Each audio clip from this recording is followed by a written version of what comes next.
और यही क्वालिटीज आपको अपने एथिक्स के पेपर में दिखानी है। No idealism, you are a bureaucrat, अपने आप से बोलो मैं ब्यूरोक्रेट हूँ, अब मैं ये पेपर लिखने वाला हूँ।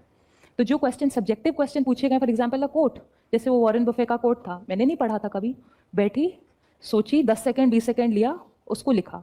अब इसके आंसर राइटिंग का तरीका क्या होता है एथिक्स में, अगर मैं ब्रेक डाउन करूँगी केस स्टडीज़ और ये जो उसका सब्जेक्टिव वाला थ्योरी वाला पार्ट होता है, थ्योरी में जो भी पूछा जा रहा है थ्योरी लिखिए, डिफाइन करिए या जो भी डिस्क्राइब, उसके बाद कई क्वेश्चंस में वो खुद से बोलेंगे, explain it with an example या real life example of yours. नहीं भी पूछा गया है ना तो 2-3 लाइन में जरूर से एक एग्जाम्पल, मान लीजिए कोई वैल्यू पे क्वेश्चन पूछा गया, इंटेग्रिटी पे पूछा गया है, तो जरूर उसको एक एग्जाम्पल से बताइए। और एक चीज आप क्या कर सकते हैं, खुद से ही कोट्स प्रिपेयर करिए, और ये कोट्स आपको ऐसे में भी हेल्प करेंगे, बेसिक कोट्स, पॉवर्टी, एजुकेशन, थोड़े बहुत वैल्यूज के कोट्स प्रिपेयर कर लीजिए, वो आपको अब ऑनलाइन मिल जाएंगे। बहुत सारे टॉपर्स हैं जिन्होंने अपनी पीडीएफ अपलोड कर रखे हैं, तो अभी बैठ उसको बस be smart here, use the internet, सबके ब्लॉग्स देखो, सबने डाल रखा है उसमें से। In fact I had a plethora of around 50-60, maybe more than that, 50 तो कम बोल रहे हैं, 100-200 कोट्स हो गए थे, वो मैंने हाईलाइट करके करीबन 30-40 जितने याद होते हैं। उसमें भी ये गड़बड़ मत कर देना, कोट कुछ लिखा नाम किसी और का लिख दिया, नहीं।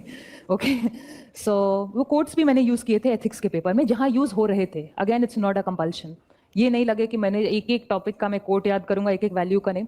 वैल्यू से बात आई, एथिक्स के पेपर में जो सारी वैल्यूज हैं, जो सिलेबस है, उसकी डेफिनेशन जरूर याद कर लीजिएगा।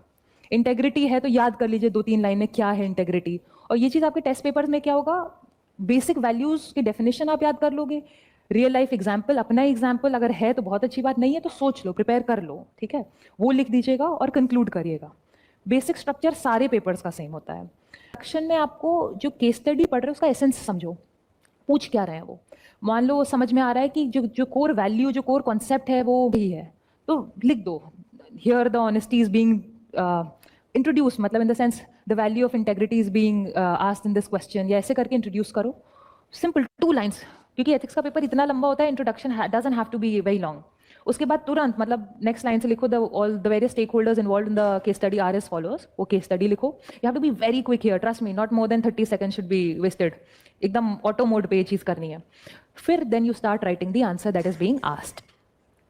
आफ्टर राइटिंग द आंसर, मान लीजिए 2-3 पार्ट्स हैं, कई क्वेश्चंस के स्टडी में ऐसे होते हैं खुद ही वो 4 ऑप्शंस देते हैं, ये करोगे या ये करोगे, ये या इनमें से कौन सा आप चूज करोगे। तो जब आपको ये लिखना होता है कौन सा चूज करना है, so you have to explain why you are not choosing the other 3 options. तो उसको मैंने जब फर्स्ट टाइम लिखा था तो मेरा बहुत टाइम वेस्ट हुआ था, क्योंकि I couldn't complete the paper, मैं सबको एक एक को एक्सप्लेन कर रही थी। You have to be very brief about it, बस उसका मेरिट डीमेरिट करके खत्म कर लीजिएगा। अगर if you want to refer my copy, उसमें देख लीजिएगा the way I used to write. बहुत सारे टॉपर्स ऐसे लिखते हैं, जो ऑप्शन है write the option, write the merits, write the demerits, just to explain why you not choosing this option. सबसे ज्यादा टाइम आपको उस ऑप्शन पे स्पेंड करना है जो आप चूज करेंगे। Then conclude the case study, definitely conclude. तो केस स्टडी ये हो गया। For watching my video and don't forget to subscribe my channel and hit the bell icon.